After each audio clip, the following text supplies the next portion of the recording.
Bismillahirrahmanirrahim.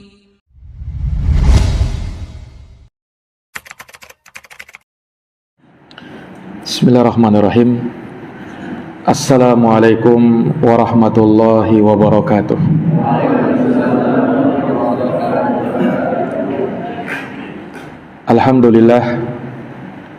Alhamdulillahi rabbil alamin. Wa bihi nasta'inu ala umuri dunya waddin. Asyhadu an la ilaha illallah wahdahu la syarikalah, ilahul awwalin wal akhirin. Wa asyhadu anna Muhammadan abduhu wa rasuluhu shadiqul amin, sallallahu alaihi wa ala alihi wa sahbihi wa man tabi'ahum bi ihsanin ila yaumiddin wa sallama tasliman katsira. Subhanaka la ilma lana illa ma 'allamtana innaka antal alimul hakim. Allahumma 'allimna ma yanfa'una wanfa'na bima 'allamtana wa zidna ilman ya karim. Rabbi shrah li sadri wa yassir li amri wahlul 'uqdatan min lisani yafqahu qawli, amma ba'd.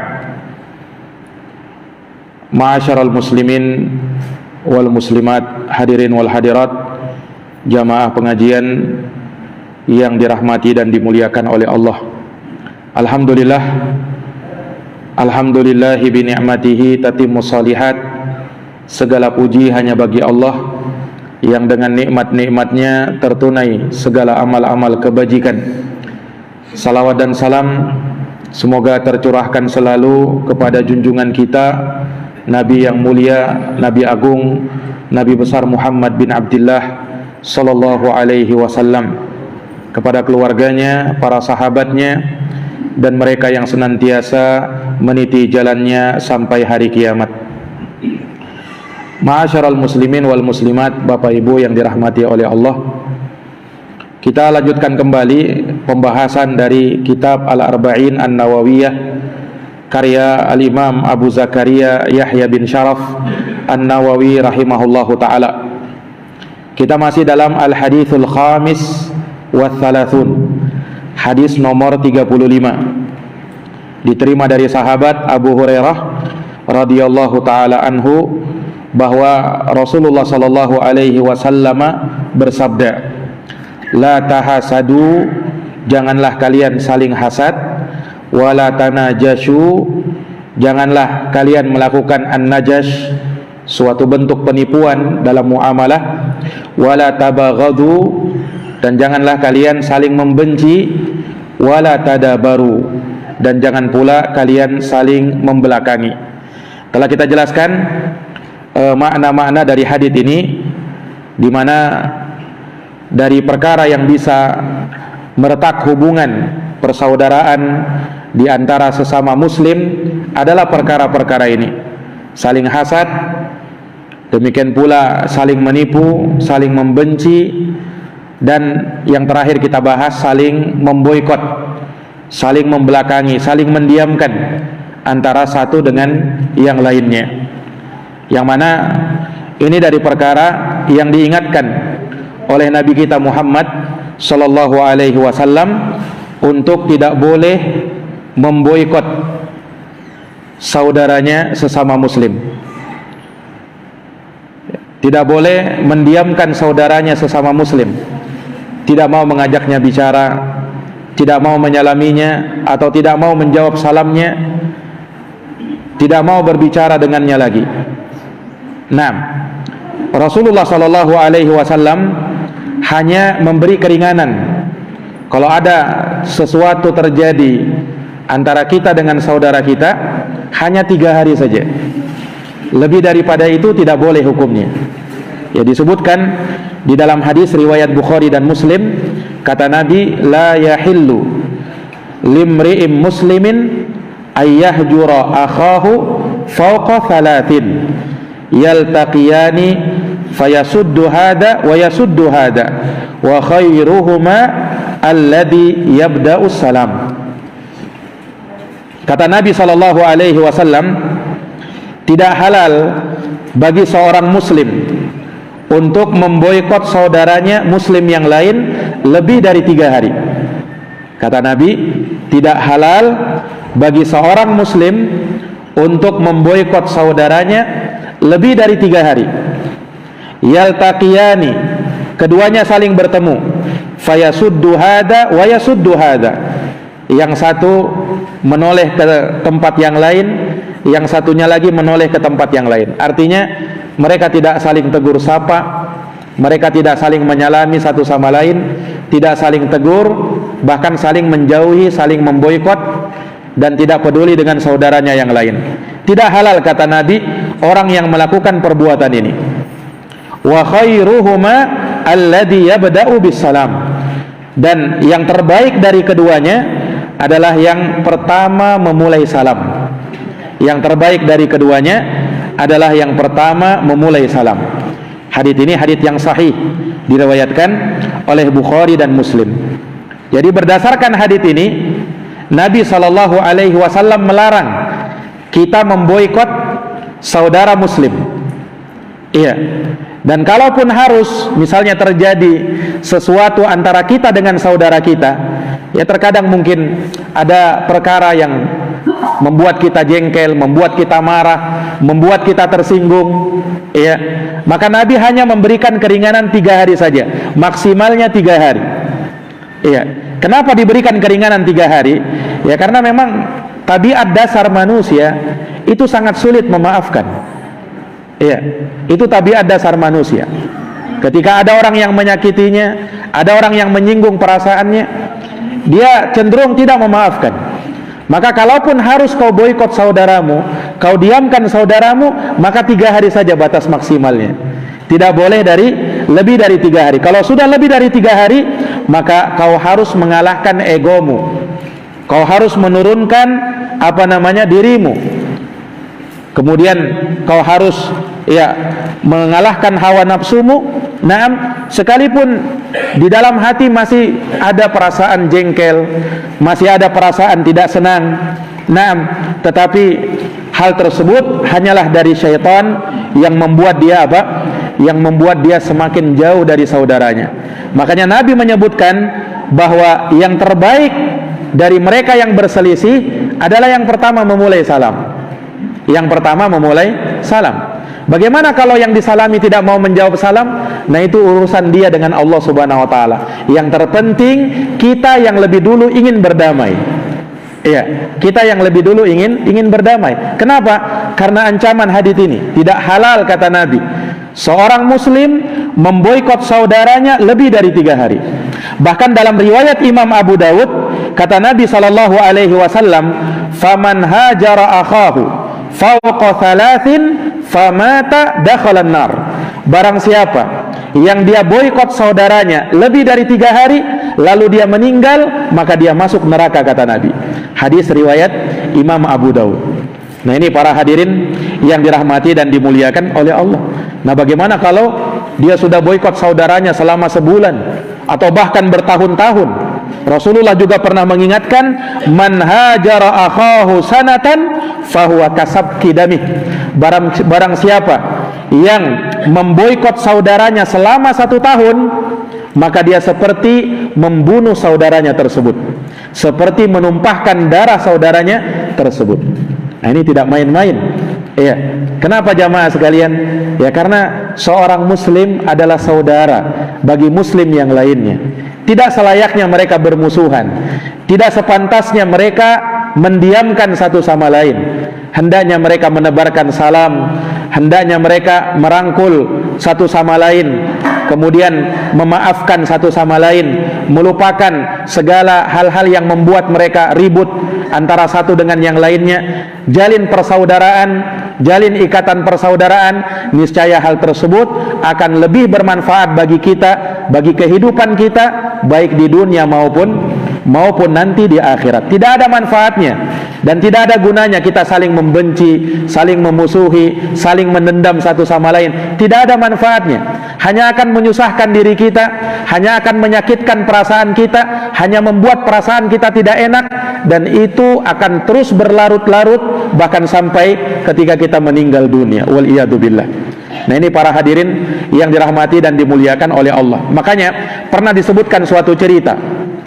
Di masa Nabi SAW ada seseorang yang Nabi sebutkan bahwa dia penghuni surga. Kata Nabi, kalian lihat, kalau ada orang yang masuk dari pintu ini pertama kali, maka dia adalah orang yang masuk surga. Ternyata ada orang yang masuk, orang tersebut dari sahabat Nabi yang tidak terlalu dikenal.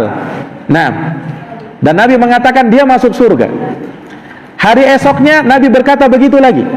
Siapa yang kalian lihat orang yang keluar dari pintu ini, maka dia orang yang masuk surga. Ternyata keluar orang yang sama. Hari ketiga begitu juga, keluar orang yang sama. 3 kali Nabi katakan dia penghuni surga. Maka sahabat yang mendengar hal tersebut merasa keheranan.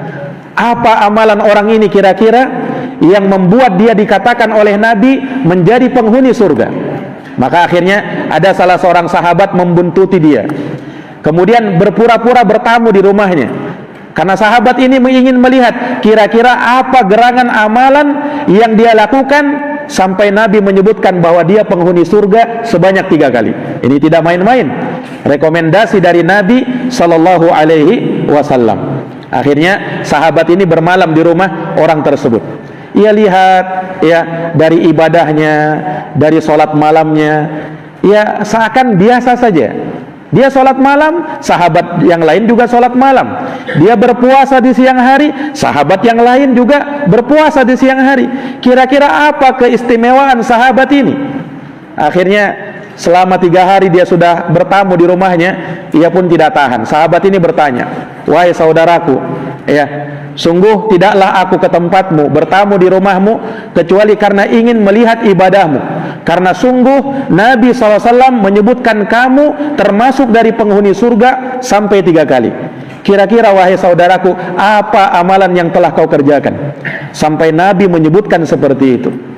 Kata sahabat yang mulia ini, ya, ibadah yang aku kerjakan ya seperti yang kau lihat. Tidak ada yang istimewa, tidak ada yang lebih daripada kalian. Sama, aku seperti kalian. Hanya saja, kata sahabat ini, sungguh, kata dia, aku itu tidaklah tidur di suatu malam, tidaklah aku merebahkan punggungku di atas kasurku, melainkan aku lepaskan semua dendam-dendam yang ada pada diriku. Apa yang mungkin menyinggung hatiku pada saudaraku, yang membuat aku marah, yang membuat aku jengkel, semua itu aku lepaskan, semua itu aku maafkan. Lalu setelahnya itu aku tidur. Itulah amalan yang aku merasa lebih daripada kalian. Subhanallah. Ternyata apa?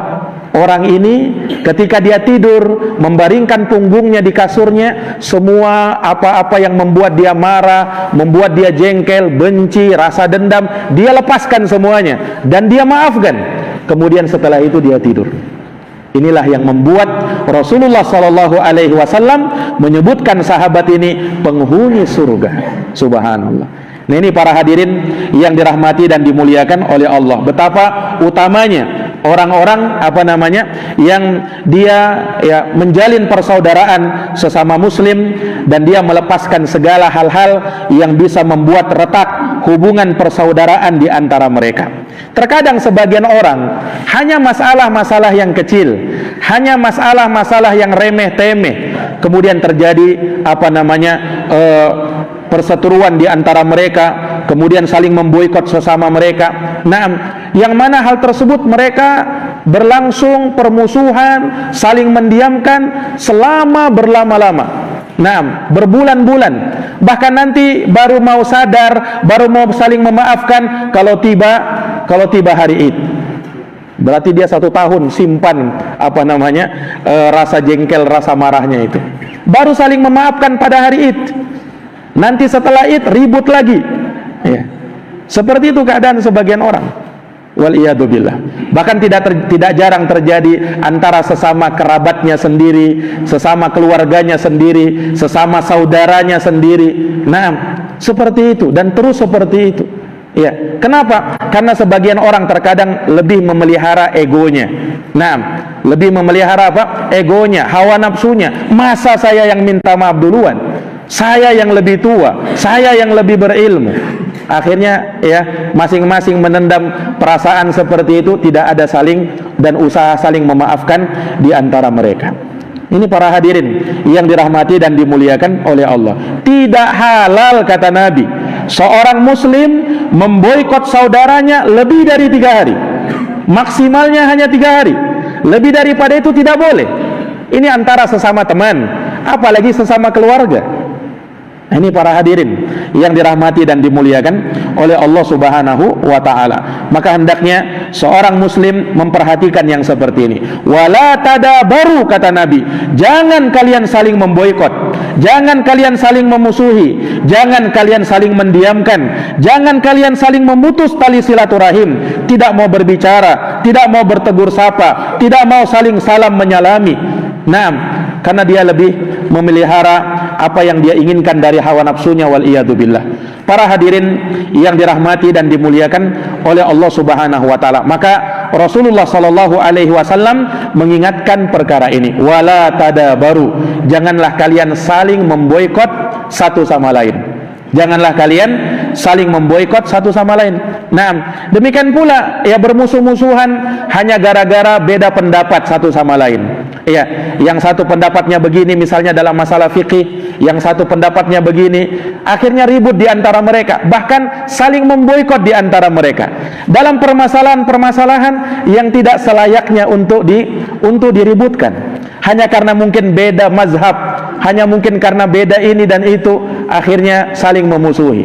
Kamu mazhabku lain, kamu mazhabku begini, kita beda, kita tidak bisa bertemu, kita tidak bisa berteman satu sama lain. Wal iyadu billah. Nah, kaum muslimin itu bersaudara apapun mazhabnya. Nah, entah dia Syafi'i, entah dia Hambali, entah dia Hanafi, entah dia Maliki, sepanjang dia muslim, berada di atas akidah Ahlus Sunnati wal Jamaah, berada di atas manhaj yang hak, yang mereka sembah adalah Rabb yang satu, kiblat mereka satu, nabi mereka satu, kiblat mereka, Quran mereka satu, maka seorang muslim bersaudara dengan muslim yang lainnya. Ini para jamaah yang dirahmati dan dimuliakan oleh Allah Subhanahu wa taala. Kita boleh memusuhi kalau terjadi penyimpangan yang sangat besar. Kalau terjadi penyimpangan dalam masalah akidah, dalam masalah manhaj, ini kita boikot orang yang seperti ini. Ini dibenarkan. Rasulullah pernah memboikot beberapa orang sahabatnya selama 50 malam. Dikarenakan pelanggaran besar yang mereka lakukan, diboikot oleh Nabi 50 hari 50 malam. Ini karena pelanggaran besar yang tidak bisa dimaafkan begitu saja. Nah, seperti yang pernah terjadi dalam dalam peristiwa perang Khandaq. 3 orang sahabat Nabi yang bernama Ka'ab bin Malik, kemudian Murarah dan Hilal ibnu Umayyah, diboikot oleh Nabi 50 hari 50 malam, sampai ketiganya betul-betul bertaubat kepada Allah dan memperbaiki keislamannya. Nah, kalau ada maslahat yang seperti ini, maka dibenarkan. Tapi kalau hal-hal yang sepele, yang remeh-temeh, hanya gara-gara urusan dunia, maka tidak sepantasnya kaum muslimin memboikot satu sama lain. Wala tadabaru, jangan kalian saling memboikot satu sama lain. Para hadirin yang dirahmati dan dimuliakan oleh Allah. Kemudian kata Nabi sallallahu alaihi wasallam menyebutkan hal yang berikutnya dari perkara yang memantik adanya perselisihan, perseteruan, pertikaian di antara sesama muslim. Kata Nabi apa? Wala yabi' ba'dukum ala bai'i ba'din. Dan tidak boleh sebahagian kalian menjual di atas jualan saudaranya. Atau dengan makna yang lain, tidak boleh sebahagian kalian membeli atas pembelian saudaranya yang lain. Maksudnya apa? Kata para ulama, seseorang ini dalam urusan muamalah. Ini dalam urusan muamalah jual beli. Ketika ada penjual dan pembeli, ada penjual dan pembeli. Kemudian mereka bertemu, ya, dan mereka sudah bersepakat akan suatu barang yang mau dibeli. Nah, antara pembeli dan penjual ini, tiba-tiba datang orang yang ketiga, penjual yang lain. Iya, katanya apa? Pembeli, ndak usah kau beli sama dia, beli saja sama saya kasih kamu harga yang lebih murah. Nah, ini namanya wala yabi' ba'dukum ala bai'i ba'din. Ini dia ingin mengambil jualan orang lain. Dia ingin membeli, dia ingin mengambil customer orang lain. Iya. Ini para hadirin yang dirahmati dan dimuliakan oleh Allah. Atau dari sisi pembeli, Dari sisi pembeli, ada penjual dan pembeli misalnya, mereka saling baku tawar satu sama lain. Tiba-tiba datang pembeli yang lain, mungkin mereka sudah deal satu sama lain, harganya sekian, harganya 50.000 misalnya. Datang pembeli lain berkata, wahai penjual, biar saya beli barang tersebut, nggak usah, kamu batalkan aja penjualanmu dengan orang ini. Saya akan beli dengan harga 60.000 lebih mahal supaya kau dapat untung. Nah, ini diharamkan hukumnya. Haram hukumnya yang seperti ini. Kenapa? Bisa memantik adanya perselisihan. Betul tidak? Bisa memantik adanya perselisihan. Apalagi mereka sudah deal-dealan. Nah, Nabi SAW melarang, jangankan deal-dealan, yang baku tawar saja, satu sama lain baku tawar, kemudian kamu ikut nimbrung di situ, itu dilarang di dalam agama. Nah, selesaikan dulu muamalah di antara mereka. Kalau sudah mereka selesai, baru kau datang, baru kau ingin menawar atau membeli. Tapi kalau belum, maka tidak boleh, karena bisa memantik adanya perselisihan, adanya perseteruan di antara saudara sesama muslim. Inilah yang disabdakan oleh Nabi Shallallahu Alaihi Wasallam dalam hadis yang lain, wala yabi'ul mu'min ala bai'i akhihi. Tidak boleh seorang mukmin menjual atas jualan saudaranya dalam bentuk yang tadi sudah kita gambarkan. Dan Nabi menambahkan, wala yahtib ala khidbati akhihi, dan tidak boleh seorang muslim melamar atas lamaran saudaranya. Nah, ini dalam pernikahan. Ini dalam pernikahan, ketika ada saudaramu, yang sudah mau melamar seorang wanita misalnya, kemudian tiba-tiba kamu juga mau maju di situ. Nah, ini tidak boleh, menampik adanya perselisihan. Ya, selesaikan dulu antara dia dengan wanita tersebut. Kalau dia ditolak, baru kau maju.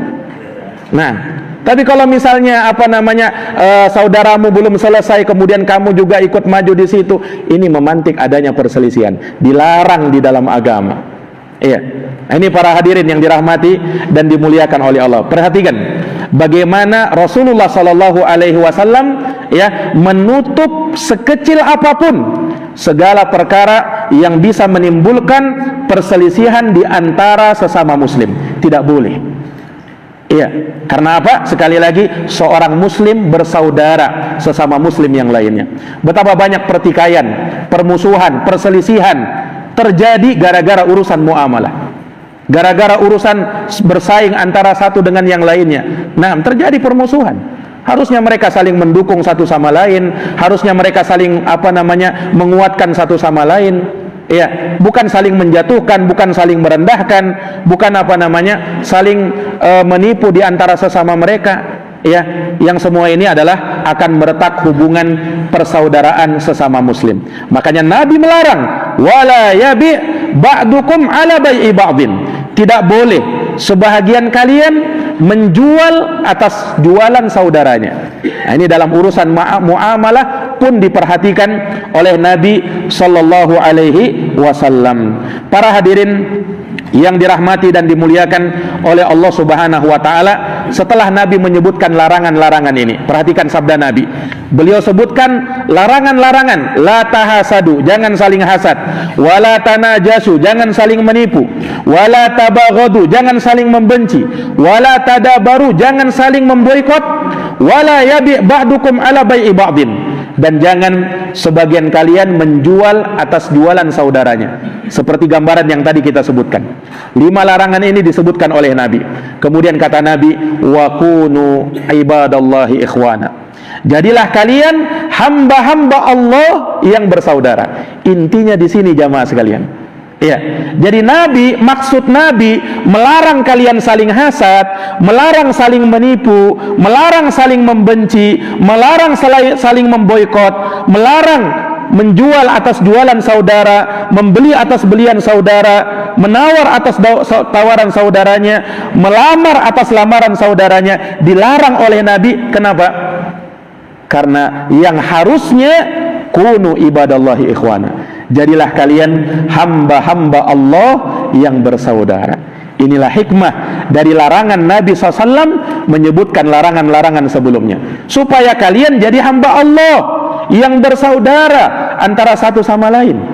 Yang namanya saudara tidak boleh ada saling membenci, tidak boleh saling hasad, tidak boleh dia jengkel, tidak boleh dia menipu saudaranya. Nah, ini yang harusnya.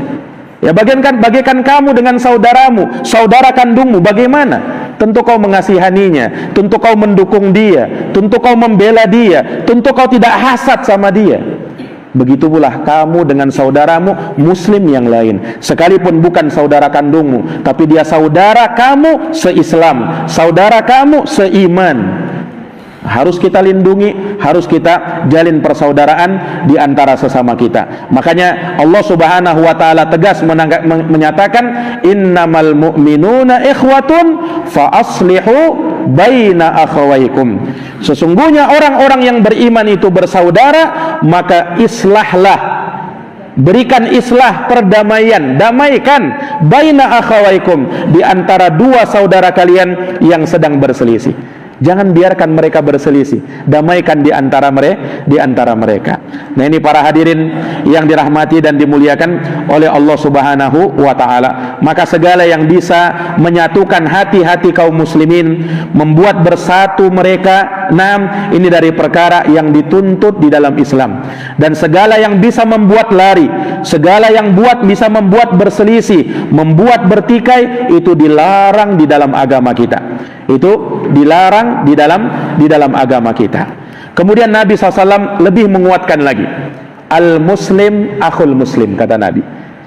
Nah, ini lebih menekankan kalimat yang sebelumnya, wa kunu ibadallahi ikhwana, jadilah kalian hamba-hamba Allah yang bersaudara. Kenapa? Al muslim akhul muslim, karena seorang muslim adalah saudara bagi muslim yang lainnya.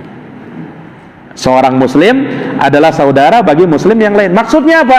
Persaudaraan yang terjalin di antara mereka adalah persaudaraan karena Islam, persaudaraan karena iman. Disitulah lahir ukhuwah Islamiyah, disitulah lahir ukhuwah imaniyah. Innamal mu'minuna ikhwatun la yu'minu ahadukum hatta yuhibba li akhihi ma yuhibbu li nafsihi. Tidak sempurna iman salah seorang dari kalian sampai dia cinta kepada saudaranya seperti dia cinta kepada dirinya sendiri, seperti dia cinta kepada dirinya sendiri. Ini para hadirin yang dirahmati dan dimuliakan oleh Allah Subhanahu wa taala. Maka di dalam hadis ini terdapat penetapan adanya aqidatul wala, yakni hendaknya kita menanamkan loyalitas. Kepada siapa? Loyalnya kita kepada sesama muslim, kepada sesama orang-orang yang beriman. Ada namanya istilah aqidatul wala wal bara. Wala kecintaan, berloyal, loyalitas kita arahnya jelas kepada siapa? Kepada orang-orang yang beriman. Bara, berlepas diri dari siapa? Berlepas diri dari kekufuran, kemusyrikan, dan pelaku kekufuran dan pelaku kemusyrikan. Nah, ini para jamaah yang dirahmati dan dimuliakan oleh Allah Subhanahu wa taala. Nah, ketika Nabi menyebutkan, jadilah kalian hamba Allah yang bersaudara, sebab muslim adalah saudara bagi muslim yang lainnya, maka di sana ada konsekuensinya. Konsekuensi menjadi saudara sesama muslim, konsekuensi menjadi saudara sesama mukmin. Apa itu? Nabi sebutkan, la yazlimuhu, tidak boleh dia menzoliminya. Ini konsekuensinya. Kalau kau memang benar saudaranya, maka tak boleh kau zalimi dia. Tak boleh mendoliminya dalam 3 hal: darahnya, hartanya, demikian pula kehormatannya. Karena banyak-banyak kezaliman terjadi dalam 3 ini: harta, darah, kemudian kehormatan. Makanya diharamkan 3 macam kezaliman ini oleh Nabi SAW. Dalam Hajjatul Wada, haji perpisahannya Nabi, Rasulullah berkhutbah di hari Arafah. Kemudian Nabi SAW menyatakan di dalam sabdanya bahwasanya inna dima'akum wa amwalakum wa a'radakum haramun alaikum ka hurmati yaumikum hada fi syahrikum hada fi baladikum hada. Sesungguhnya darah-darah kalian, kemudian harta-harta kalian, dan kehormatan-kehormatan kalian itu haram sesama kalian, seperti haramnya hari ini, kemudian bulan ini, dan negeri kalian ini, yaitu hari ketika itu hari Arafah, kemudian bulannya bulan Dzulhijjah, negerinya negeri Makkah. Haram terjadi pertumpahan darah. Tidak boleh kau tumpahkan darah saudaramu. Tidak boleh kau ambil, kau rampas harta saudaramu. Dan tak boleh kau hinakan harga diri, kehormatan saudaramu. Ini para jamaah yang dirahmati dan dimuliakan oleh Allah. Makanya kezaliman diharamkan. Al-zulmu zulumatun yaumal qiyamah, kata Nabi. Kezaliman adalah kegelapan demi kegelapan pada hari kiamat. Dan telah berlalu hadis, Rasulullah bersabda, Allah berfirman dalam hadits qudsi, ya ibadi inni haramtu zulma ala nafsi wa ja'altuhu bainakum muharraman fala tazalamu. Wahai hamba-hambaku, sungguh aku telah haramkan kezaliman atas diriku, dan aku jadikan hal tersebut haram di antara sesama kalian, maka janganlah kalian saling mendolimi. Apa itu kezaliman? Kezaliman kata para ulama, wad'u syai'in fi ghairi mawdi'ih. Orang meletakkan sesuatu bukan pada tempatnya. Itulah kezaliman. Lawannya keadilan. Keadilan adalah wad'u syai'in fi mawdi'ih. Orang yang meletakkan sesuatu pada tempatnya, itu adil. Kalau kau tidak letakkan pada tempatnya, maka itu zalim. Itu adalah kezaliman. Para jamaah yang dirahmati dan dimuliakan oleh Allah, karena haramnya kezaliman yang terjadi sesama muslim, baik berkaitan dengan darahnya, maka tidak dibenarkan untuk memukul saudaramu, apalagi sampai mencelakainya, menumpahkan darahnya, bahkan lebih parah lagi sampai membunuhnya. Ini bentuk kezaliman yang luar biasa dari saudara muslim ketika dia sampai menumpahkan atau bahkan membunuh saudaranya. Makanya dosanya tidak main-main. Wa may yaqtul mu'mina muta'ammida, barang siapa yang membunuh seorang mukmin dengan sengaja, fajazauhu jahannam, balasannya adalah neraka jahannam, khalidan fiha, kekal ia di dalam neraka jahannam tersebut. Wa ghadiballahu alaihi, Allah murka kepadanya, wa la'anah, dan melaknatnya, wa a'adda lahum adzaban 'azima, dan menyiapkan baginya azab yang pedih. Menyiapkan baginya azab yang pedih. Karena apa? Karena membunuh seorang mukmin dosanya sangat besar. Nah, itu dari bentuk kezaliman yang paling besar. Demikian pula berkaitan dengan hartanya, maka tidak boleh kau mencurinya, tidak boleh kau mengutanginya baru kau tidak berniat tidak membayarnya, atau kau tunda-tunda pembayaran utangmu, itu zalim. Demikian pula para hadirin yang dirahmati dan dimuliakan oleh Allah, ketika kamu diam-diam mengambil hartanya atau memakannya secara batil dengan kau menerapkan riba kepadanya, ketika dia pinjam uang kepadamu kemudian kau kasih bunganya alias kau kasih ribanya, ini zalim berkaitan dengan harta saudara sesama muslim. Nah, apalagi sampai merampoknya, merampasnya, ya, ini tentu dari kezaliman yang sangat besar. Para hadirin yang dirahmati dan dimuliakan oleh Allah Subhanahu wa taala. Kemudian apa? Yang ketiga adalah kezaliman yang terjadi dalam kehormatan seorang muslim. Nabi pernah bersabda tentang bahaya riba. Kata Nabi apa? Innalir riba salatan wa sab'ina baba. Sesungguhnya riba itu ada 73 pintu, kata Nabi. Banyaknya riba itu. Nah, ada 73 pintu, kata Nabi. Adanaha, pintu yang paling rendahnya dari riba itu, dosanya yang paling dosanya yang paling ringan, mislu ityanir rajul ummah, nauzubillah, seperti orang yang berzina dengan ibu kandungnya sendiri. Itu dosa riba yang paling ringan. Wa inna arbar riba, dan ketahuilah kata Nabi, riba yang paling besar dosanya istitolatur rajul fi irdi akhihil muslim, yaitu ketika seseorang merendahkan harkat, martabat, kehormatan, dia injak-injak kehormatan saudaranya sesama muslim. Itulah riba yang paling besar. Ini para hadirin yang dirahmati dan dimuliakan oleh Allah Subhanahu wa taala. Dan ini semua kezaliman yang terjadi sesama muslim. Orang kalau mendolimi saudaranya tidak lepas dari tiga ini, entah berkaitan dengan darahnya, hartanya, atau kehormatannya.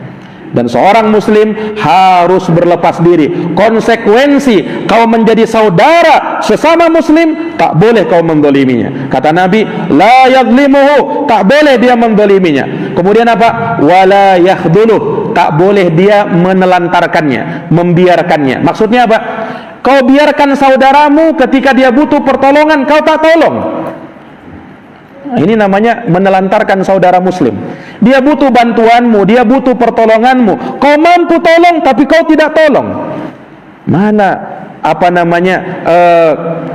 konsekuensi kamu sebagai saudaranya muslim?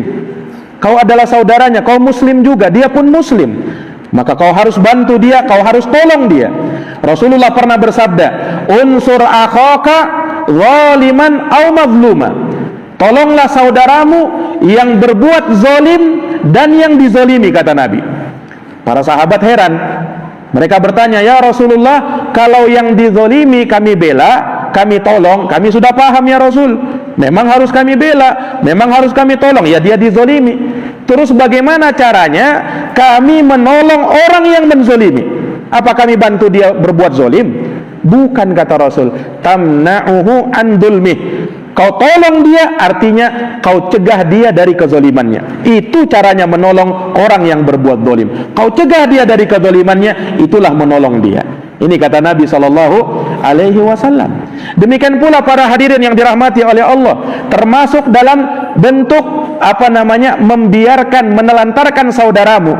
Kalau kau dengar pada diri saudaramu diceritakan, yakni saudaramu ini digibah, hal yang tidak ada pada dirinya, kau tahu tapi kau berdiam-diam saja, kau tidak membela dia. Ini bentuk menelantarkannya. Harusnya kalau kau tahu bahwa saudaramu ini benar, bahwa saudaramu ini bersih, ketika ada yang berbicara jelek tentangnya, kau harus bela dia. Kau harus bela dia. Rasulullah pernah bersabda, man radda an irdi akhihi raddallahu an wajhihi nar yaumal qiyamah. Kata Nabi SAW, barang siapa yang membela kehormatan saudaranya yang muslim, maka Allah Subhanahu wa taala kelak akan membela wajahnya, menyelamatkan wajahnya dari api neraka nanti pada hari kiamat. Kalau apa? Kalau kau bela saudaramu muslim yang dia disakiti, atau dia dizalimi, atau dia dikata-katai, digibahi, dijelek-jelekkan, dalam keadaan dia bersih sebenarnya, harusnya kau bela.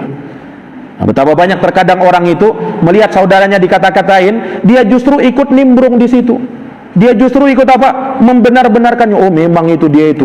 Nah, padahal dia mungkin tidak tahu masalah. Iya. Tapi ada kadang sebagian orang itu senang kalau saudaranya dibicarakan. Iya. Senang kalau saudaranya itu digibahi. Enak rasanya menggibah orang itu, membicara-bicarai orang itu. Subhanallah. Nah, ini para hadirin yang dirahmati oleh Allah, Nabi ingatkan, wala yakhduluh, tak boleh kau menelantarkan saudaramu, kau biarkan dia zalimi padahal kau mampu untuk membelanya, tidak boleh. Kemudian apa? Wala yakdzibuh. Ini konsekuensi yang ketiga. Tidak boleh kau mendustainya. Yani tidak boleh kau berbicara dusta dengannya. Nah, tidak boleh. Kalau kau berbicara, jujurlah dalam berbicara. Iya. Karena apa? Karena kejujuran itu menandakan keimanan seseorang yang kuat kepada Allah Subhanahu wa taala. Para hadirin yang dirahmati dan dimuliakan oleh Allah Subhanahu wa taala, ya, ulama menyebutkan bahwa tingkatan iman seseorang itu sesuai dengan tingkatan kejujuran seseorang. Kenapa? Karena dasarnya keimanan, ya, itu tergantung dengan kejujuran kita. Sehingga tinggi dan rendahnya keimanan kita berbanding lurus dengan tinggi dan rendahnya kejujuran kita. Semakin tinggi kejujuran kita, semakin tinggi pula keimanan kita. Rendah kejujuran kita, rendah pula keimanan kita. Makanya jamaah sekalian, siddiqu hadhil ummah, orang paling jujurnya umat ini, siapa dia? Abu Bakar As-Siddiq. Sampai digelari oleh Nabi As-Siddiq. Kenapa? Disebutkan Al-Hafidh Ibnu Hajar, Abu Bakar As-Siddiq ini dalam hidupnya tak pernah dia berbuat kedustaan, berkata-kata dusta walaupun sekali, walaupun sepenggal kata. Tidak pernah Abu Bakar itu berdusta. Tidak pernah dia ngomong dusta. Kalau dia ngomong pasti jujur. Itulah yang membuat dia terbedakan dengan sahabat yang lain. Iya. Sahabat menyatakan bahwa kami tak kalah dengan Abu Bakar karena imannya, karena sholatnya, karena puasanya, karena sedekahnya. Kami tidak kalah. Tapi kami kalah dengan Abu Bakar karena apa yang ada pada imannya Abu Bakar. Apa yang membuat imannya Abu Bakar itu naik semakin tinggi? Karena kejujurannya. Semakin tinggi kejujurannya, semakin tinggi pula keimanan seseorang. Ini para hadirin yang dirahmati dan dimuliakan oleh Allah. Makanya kalau orang berdusta, maka semakin turun imannya itu. Apalagi kalau sudah terbiasa dusta. Orang itu terkadang sedikit-sedikit bohong, sedikit-sedikit dusta. Nah, dia anggap remeh kedustaan itu. Dia tidak peduli kedustaan itu. Padahal berdusta itu bisa membuat imanmu semakin turun. Kenapa jamaah sekalian? Karena sekali lagi iman kita itu berbanding lurus dengan kejujuran kita. Maka hati-hati. Nah, apalagi di zaman sekarang ini kedustaan itu banyak tersebar. Nah, kita pun terkadang ikut menyebarkan kedustaan. Ya, bukankah banyak berita-berita dusta, berita-berita hoax yang berseleweran di di akun media sosial kita. Kemudian kita pun latah juga ikut menyebarkannya dalam keadaan kita belum tahu pasti itu benar atau tidak. Nah, kita kalau misalnya ada dapat berita ya yang dituntunkan oleh Allah Subhanahu wa taala dan Rasulullah SAW apa? Kalau dapat berita, tabayun dulu. Benar atau tidak berita ini? Jangan kau tinggal copy paste baru kau share. Ini latah menyebarkan berita-berita. Kalau itu berita bohong, berita dusta, berita hoax, kau sebarkan, kau juga ikut menanggung kedustaan itu. Kau juga ikut menanggung dosa kedustaan itu, walaupun bukan kau yang buat. Tapi karena kau juga yang menyebarkannya, kau juga ikut menanggung dosanya. Nah, ini para hadirin yang dirahmati dan dimuliakan oleh Allah. Makanya hati-hati dari yang namanya dusta. Dari hak saudara muslim, sesama muslim yang lainnya, tidak boleh dia berdusta kepadanya. Tidak boleh dia berdusta kepadanya. Kemudian jamaah sekalian yang dirahmati dan dimuliakan oleh Allah Subhanahu wa taala, setelah Nabi sallallahu alaihi wasallam menyebutkan kedustaan, hal yang ketiga, hal yang keempat Nabi sebutkan wala yahqiruh, dan tak boleh kau merendahkan saudaramu. Tak boleh kau merendahkan saudaramu. Ya, menganggap saudaramu itu hina, saya yang lebih baik, saya yang lebih tinggi. Ini mereka ini hina, rendah ini orang-orang ini. Nah, tidak boleh para hadirin yang dirahmati dan dimuliakan oleh Allah. Allah berfirman dalam surat Al-Hujurat ayat yang ke-11.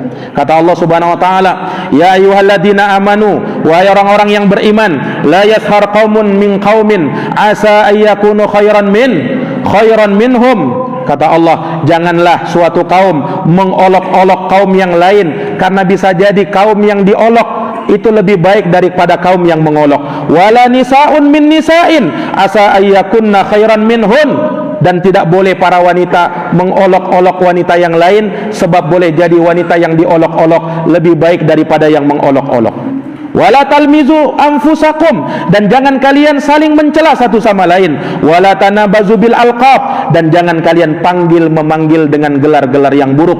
Bi'salismul fusuqu ba'dal iman, karena sesungguhnya seburuk-buruk panggilan adalah panggilan kefasikan setelah keimanan. Wa man lam yatub, siapa yang tidak bertaubat, faulaika humudz zalimun, mereka itulah orang-orang yang zalim. Para jamaah, orang biasanya kalau merendahkan orang lain itu gara-gara apa? Gara-gara kesombongan. Ya kan? Gara-gara apa? Gara-gara kesombongan, sifat kibir yang ada pada dirinya. Kibir itu apa kata Nabi? Kibir itu dua kata Nabi. Batrul haq wa ghamtun nas. Orang sombong itu dua cirinya. Pertama, dia tolak kebenaran. Yang kedua, dia rendahkan orang lain. Itu dua ciri kesombongan. Nabi SAW sendiri yang sebut. Dan hati-hati dengan kesombongan, Pak. Rasulullah pernah menyatakan, la yadkhulul jannah man kana fi qalbihi misqala darratin min kibrin. Tidak masuk surga orang yang di dalam hatinya terdapat penyakit kesombongan walaupun hanya seberat biji sawi. Hati-hati, Pak. Kesombongan ini terkadang menghinggapi jiwa kita, sehingga dengan sebab itulah kita merendahkan orang lain. Kenapa? Kita menganggap lebih mulia, kita menganggap diri ini lebih hebat daripada saudara kita ini. Subhanallah. Para jamaah yang dirahmati dan dimuliakan oleh Allah Subhanahu wa taala, orang kalau melihat orang lain, kata para ulama, supaya kesombongannya itu hilang, supaya dia tidak merendahkan orang lain, dia melihat saudaranya lebih mulia daripada dirinya. Kata ulama begini, kalau kau lihat ada orang yang lebih muda usianya daripada kamu, maka katakanlah dalam dirimu bahwasanya orang ini lebih sedikit dosanya daripada saya. Kenapa? Dia lebih muda, sementara saya lebih tua, mungkin dosaku lebih banyak daripada dia. Katakan seperti itu. Dan kalau kau lihat ada orang yang lebih tua usianya daripada kamu, maka katakan bahwa orang ini lebih mulia daripada saya. Kenapa? Karena dia yang lebih dulu beramal daripada saya. Saya masih muda, dia orang yang lebih tua, tentunya amalnya lebih banyak. Ya, katakan seperti itu. Supaya apa? Supaya diri ini jangan merasa takjub, merasa bangga, merasa hebat, merasa sudah mulia, sementara orang yang ada di sekitar kita, orang yang di samping kita, kita rendahkan, kita hinakan. Jamaah yang dirahmati oleh Allah, tidak ada jaminan orang-orang itu berada di atas kemuliaan sampai akhir hayatnya. Karena yang menjadi penentu adalah penutupnya. Innamal a'malu bil khawatim, kata Nabi. Sesungguhnya amal-amal itu tergantung penutupnya. Bagaimana kau menutup hidupmu itu? Bagaimana kau menutup hayatmu? Apakah dengan husnul khotimah, ataukah sebaliknya, wal iyadu billah, dengan su'ul khotimah, dengan penutupan yang buruk? Maka bertakwalah kepada Allah subhanahu wa ta'ala, dan hendaknya seorang muslim ya tidak mendolimi saudaranya, kemudian tidak membiarkan saudaranya menelantarkan dia, kemudian tidak berbicara dusta kepada saudaranya, dan yang terakhir juga tidak boleh bagi dia untuk merendahkan saudaranya muslim yang lain. Para hadirin yang dirahmati dan dimuliakan oleh Allah subhanahu wa ta'ala, maka ini yang mungkin bisa kami paparkan terkait dengan hadis yang mulia ini. Masih ada satu penggalan lagi terkait dengan hadis yang mulia ini. Naam, bagaimana Rasulullah SAW menggambarkan ketakwaan itu, ya. Kemudian Rasulullah SAW menyebutkan, ya, betapa besarnya dosa orang-orang yang dia merasa takjub terhadap dirinya. Naam, kemudian terakhir Nabi SAW juga menyebutkan betapa besar hak seorang muslim kaitannya dengan darah, kehormatan, dan juga hartanya. Nah, ini insyaallah ta'ala akan kita kaji dan kita terangkan di pertemuan yang akan datang, yang tentunya dengan harapan semoga dengan kajian-kajian ini membuat hati-hati kita semakin erat persaudaraan di antara sesama kita.